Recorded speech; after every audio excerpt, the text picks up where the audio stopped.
నేను వాళ్ళ ఇంటికి వెళ్ళినప్పుడు. అందులో ఒకటి పువ్వులు రేకులు కింద విడదీసి పూజ చెయ్యవచ్చా అని అడిగారు. మంచి ప్రశ్న, అందుకు నేను ప్రస్తావిస్తున్నాను. బాగా జ్ఞాపకం పెట్టుకోండి. పువ్వు అంటే లక్ష్మి, పువ్వు అంటే జ్ఞానం, సరస్వతి. పువ్వు అంత కోమలమైనది, పువ్వంత పరిమళంతో కూడుకున్నది, పువ్వంత మంగళప్రదమైన వస్తువు లోకంలో లేదు. అందులో ఎర్రటి పువ్వు కానీ నేల మీద పడి ఉందనుకోండి, ఎవరైనా సరే దాన్ని తీసేయాలి ముందు. అది కింద ఉండకూడదు. ఎందుకో తెలుసా?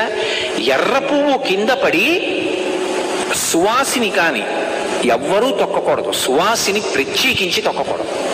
ఎందుకంటే అది సౌభాగ్య వస్తువు ఎర్ర పువ్వు. అందుకని వెనక ఎవరైనా తొక్కుతారేమో అని వెంటనే తీసేసి ఏ చెట్టు మొదట్లోనో పెట్టేయాలి. అంత పరమ పవిత్రమైనటువంటి పువ్వులు పూజ చేయడానికి